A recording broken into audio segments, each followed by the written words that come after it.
बोले प्रभु मेरी एक बेटी है, उससे आप ब्याह कर लो। भगवान बोले भीष्म पितामह तुम बाल ब्रह्मचारी, तुमने कभी ब्याह किया नहीं, तुम्हारी पत्नी कभी है नहीं, तुमने 7 फेरे कभी लिए नहीं, और तुम आज कह रहे हो तुम्हारी बेटी है। कहां से हुई है बेटी तुम्हारी? भीष्म पितामह बाणों की सैया पर बैठे, वार्तालाप चल रही है ठाकुर जी की। भीष्म पितामह जोर से हंसने लगे और कहने लगे आपने प्रत्येक मानव को एक बेटी दे रखी है, बिना ब्याह के एक बेटी है सबके पास। भगवान बोले ब्याह तो हम कर लेंगे, लेकिन अपनी बेटी से पहले पूछ तो लो उसको हम पसंद हैं कि नहीं। कन्या वर्यते रूपम, कन्या को कुछ चीजें पसंद होती हैं। कई ठीक है, हर बार ऐसा नहीं होता कि माता पिता की इच्छा जहां होती है बेटी वहीं ब्याह कर ले, वो अपनी भी कुछ रिक्वायरमेंट्स देती है, और उसमें सबसे विशेष रिक्वायरमेंट क्या होती है? बोले सुंदर होना चाहिए मेरा पति। कन्या वर्यते रूपम, रूप से ब्याह करती है। तुम्हारी बेटी को हम पसंद हैं, तो अपने होने वाले जमाई में जो जो गुण देखने चाहिए भीष्म पितामह ने स्तुति में वही गाया है। आप मेरे जमाई बनने के पूरे हकदार हो। पहला गुण, आप कह रहे हो मेरी बेटी को रूप पसंद है कि नहीं, आपसे बड़ा रूपवान और कौन होगा? त्रिभुवन कमनम, त्रिभुवन को जिसने अपनी छटा पर मोहित किया हुआ है, और वो भी ऐसा नहीं कि बहुत गोरे चिट्टे बन करके सबको अपने ऊपर मोहित किया। बोले तमाल वर्णम, कैसा आपका वर्ण है? बोले तमाल वर्ण है, कृष्ण वर्ण है, काले हो, तब भी सबको अपने ऊपर मोहित किया हुआ है। रवि कर गौरव राम वरम दधाने, एक तो आप सांवले हो, दूसरा तीनों लोगों को मोहित किया हुआ, और तीसरा आपका ड्रेसिंग सेंस बहुत अच्छा है। ठाकुर जी का कॉम्प्लेक्शन डार्क है और ठाकुर जी कपड़े पहनते हैं लाइट। क्या पहनते हैं? पीतांबरी पहनते हैं। देखो हमारे पीछे दिख रहे हैं कैसे हैं, लेकिन वस्त्र कैसे पहने? बिल्कुल पीले पीले। इसीलिए तो इतने चमक रहे हैं, इसीलिए तो सुंदर लग रहे हैं।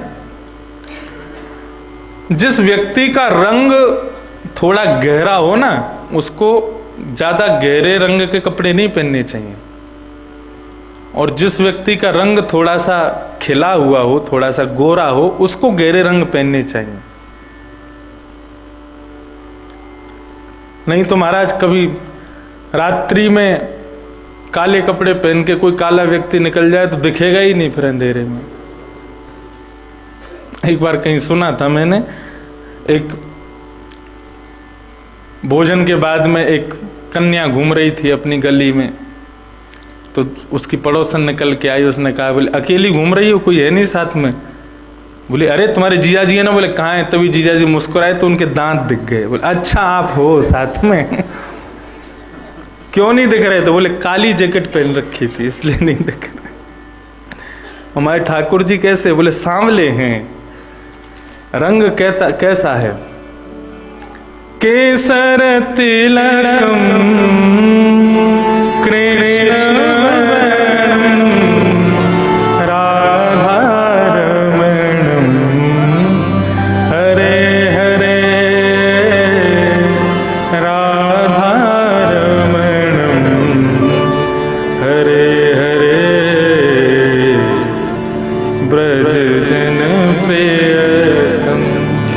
बाल मुकुंदम राधा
वर्ण है ठाकुर जी का, सांवरे हैं,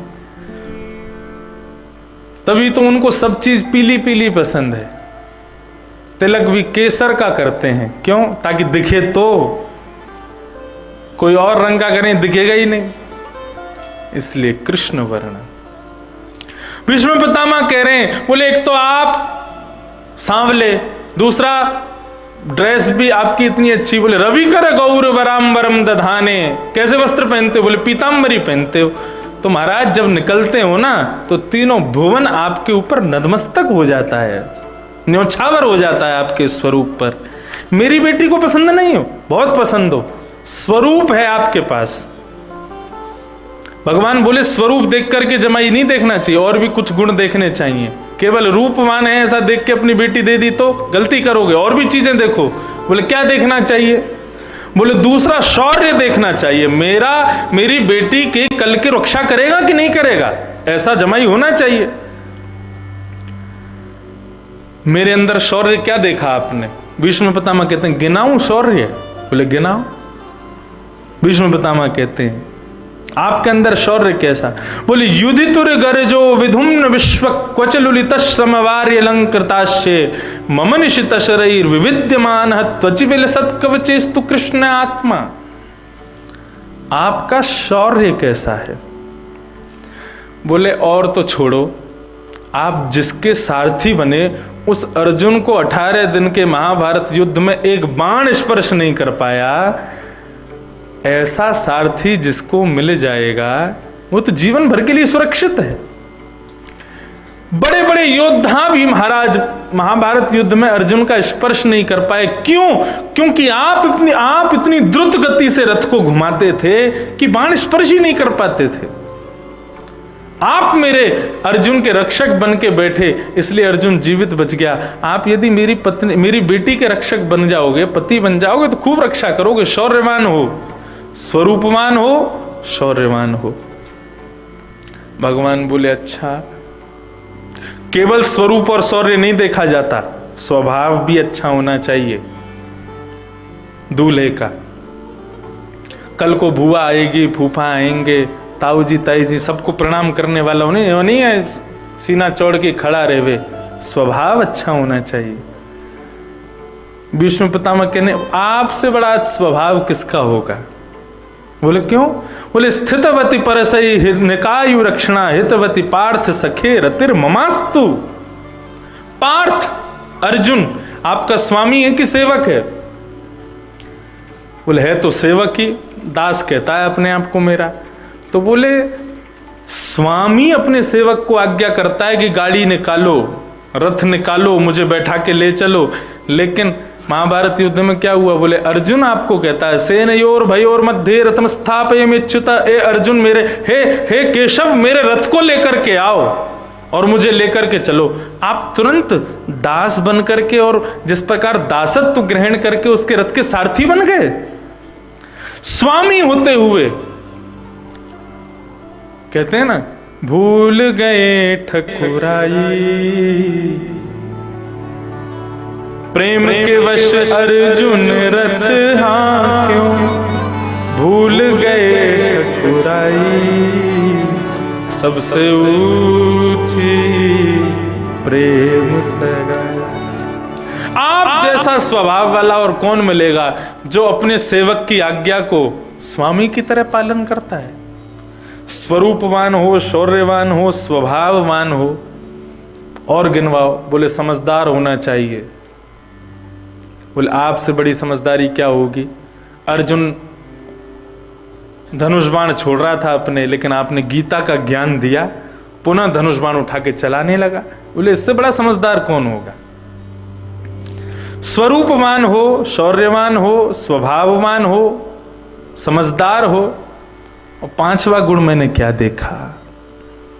प्रेमी होना चाहिए। बोले स्वनिगमम अपहाय मत प्रतिज्ञा मृतमधिकर्तुम वप्लुतो रथस्थः धृतरथ चरणों भयाश्चलद्गुः हरिर्वहन्तुमिभं गतोत्तरीय। आप जैसा प्रेमी कौन मिलेगा? कैसे प्रेमी ठाकुर जी? आपने प्रतिज्ञा ली थी कि शस्त्र नहीं उठाओगे, उस समय मैंने भी प्रतिज्ञा ली थी, वासुदेव कर चक्र न धरहीं तो तुमको मुख न दिखाऊं, लाजत है मेरी गंगा जननी में शंतनु सुत न कहाऊं। यदि वासुदेव कृष्ण ने महाभारत युद्ध में शस्त्र धारण नहीं किया तो मैं गंगा का बेटा नहीं, शंतनु का बेटा नहीं, अपना मुख उल्टा गेरूंगा यदि मरूंगा तो। महाभारत जब युद्ध शुरू हुआ, एक दिन मैंने अर्जुन को केंद्र में लेकर के बाण जब छोड़ने का प्रयास किया तो आप दौड़ करके गए और रथ का चक्का लेकर के मेरी ऊपर कूदे थे। आपने प्रतिज्ञा ली थी शस्त्र नहीं उठाऊंगा, उस समय आपने अपनी प्रतिज्ञा को तोड़ा। मैंने धनुष बाण नीचे रख के कहा कि आप कहो मैं शस्त्र बिन भूमि हरहूं सब भार, मैं बिना शस्त्र के भूमि के भार को हर लूंगा। तब मैंने कहा था तू हमको क्षत्रिय ना गिने, बोल ही वचन विचार, हम भी क्षत्रिय हैं, हमारे सामने आगे से ऐसी प्रतिज्ञा मत लेना, नहीं तो तोड़ने को तैयार बैठे हैं बिल्कुल। तब ठाकुर जी ने उत्तर दिया, प्रतिज्ञा क्यों तोड़ी मैंने? डार चक्र हरिहस पड़ो दियो उत्तर ब्रजराज, आज तजी प्रतिज्ञा मोरी, मैं तोरी प्रतिज्ञा काज। हे भीष्म पितामह, यदि मैं अपनी प्रतिज्ञा नहीं तोड़ता, यदि मैं ये प्रतिज्ञा धारण करके बैठा था कि शस्त्र नहीं उठाऊंगा, और यदि मैं शस्त्र नहीं उठाता तो क्या होता? आपकी मृत्यु तो सुनिश्चित थी, और आपने कहा था मुख ना दिखाऊं, एक एक रोम में बाण लगता, लेकिन आप आज सीधे नहीं लेटे होते, उल्टे लेटे होते, और उल्टे लेटते तो मेरी स्तुति कैसे गाते? अंतिम क्षण में मेरा दर्शन कर सको, मेरी स्तुति गा सको, अपनी प्रतिज्ञा तोड़ दूं मैं, इसलिए मैंने अपनी प्रतिज्ञा तोड़ दी ताकि तुम्हारी प्रतिज्ञा जीवित रहे। अपना मान टले टल जाए, पर भक्त का मान न टलते देखा। ऐसे प्रेमी ठाकुर जी। भीष्म पितामह ठाकुर जी के हाथों को पकड़ता है और कहता है, ठाकुर जी आपने बड़ी कृपा की। भगवान कहते हैं, भीष्म पितामह अब तुमने इतनी सारी बात कही, एक प्रश्न मैं पूछूं? बोले पूछो। तुमने कौरवों का संग क्यों किया? भरी सभा में द्रौपदी को निर्वस्त्र उन लोगों ने किया। तुम जानते हो हस्तिनापुर की राज्य गद्दी पर बैठने का अधिकार पांडु के पुत्रों का है, लेकिन फिर भी हठपूर्वक राज्य गद्दी पर बैठे। 5 गांव मांगने के लिए शांति दूत बन के मैं आया, लेकिन मेरी बात का मान नहीं रखा दुर्योधन ने। ऐसे लोगों का संग तुमने क्यों किया?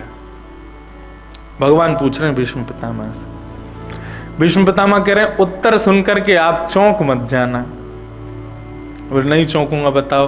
बोले प्रभु यदि पांडवों के पक्ष में रहता ना तो 18 दिन के महाभारत युद्ध में या तो आपके दाएं में खड़ा होता या आपके बाएं में खड़ा होता, और यदि मेरे सारथी बन जाते तो अर्जुन की तरह पीछे खड़ा होता। आपके मुखमंडल का दर्शन मुझको नहीं हो पाता। मैं इसलिए कौरवों के पक्ष में गया ताकि 18 दिन निरंतर आपकी शोभा का दर्शन मैं कर सकूं। आप मेरे नजरों के सामने घूमने लगो, मैं इसलिए कुरु पक्ष में गया। 18 दिन में कब धूल उड़ती थी, कब घोड़े प्यासे हुए, कब आप द्रुत गति से यहां घुमाते थे, कब वहां घुमाते थे, कब कौन सी चाल चलते थे, सब मैंने देखा। इस दर्शन के लिए ही तो मैं गया था कौरवों के पक्ष में। पांडव अति सामीप्य में वो सुख नहीं होता जो अति दूर में सुख है। मैंने एक दिन कथा में कहा था, बिहारी जी की सेवा करने वाला गोसाई उतने प्रेम से बिहारी जी को नहीं निहारता जितने प्रेम से भीड़ में खड़े हुए लोग निहारते हैं। वो एक क्षण का पर्दा आता है ना सामने, वो एक क्षण भी लगता है कि कब हटेगा कब हटेगा। जैसे हटता है महाराज भुजा उठा के सब लोग बांके बिहारी लाल की जय, दर्शन को कैसे उतावले खड़े रहते हैं। ठीक उसी प्रकार बिहारी जी के पास में रहने वाला पुजारी अर्जुन है, पांडव हैं, वो बिहारी जी के सदैव साथ रहते हैं, लेकिन उतने प्रेम से उनका दर्शन नहीं कर पाते होंगे। हम लोग कौरवों के समान हैं, सामने खड़े खड़े कम से कम दर्शन तो करते हैं ठाकुर जी का। और कौरव बनने में ही फायदा है। भगवान हम सब लोगों को देखें और हमारी अविद्या को खोज के अर्जुन को कहें, मार बाण इसमें, इसकी अविद्या को दूर कर, इसके अंदर जो अज्ञान है उसको ध्वस्त कर। कौरव बनने में फायदा है, पांडव बनने में फायदा नहीं है। पांडवों का कल्याण बाद में हुआ होगा, लेकिन पांडवों का कल्याण कब हुआ? भगवान जब अपनी लीला पूरी करके चले गए तब पांडव गए स्वर्ग को। लेकिन कौरव कितने भाग्यशाली, भगवान ने कल्याण करवाया, अर्जुन से कहे इसको मार, इसको मार, अपनी आंखों के सामने मरवा रहे थे सबको। कौरव ज्यादा भाग्यशाली, कौरव बनने में फायदा है। हम लोग बिहारी जी, राधारमण जी जाते क्यों? तीर ही तो लगवाने जाते, मारो तो सही, एक बार अपनी दृष्टि से हमको घायल करो तो सही, हमारे विकारों को दूर करो तो सही। लेकिन ठाकुर जी भी महाराज सबको नहीं देखते, किसी किसी पर दृष्टि जाती है उनकी। मीराबाई पर दृष्टि की महाराज, घायल हो गए। सूरदास पर दृष्टि की, घायल हो गए। कुंभनदास, रैदास, सब पर दृष्टि गई, घायल हो गए। पता नहीं हम पर कब दृष्टि पड़ेगी, हमको कब तीर मरवाएंगे।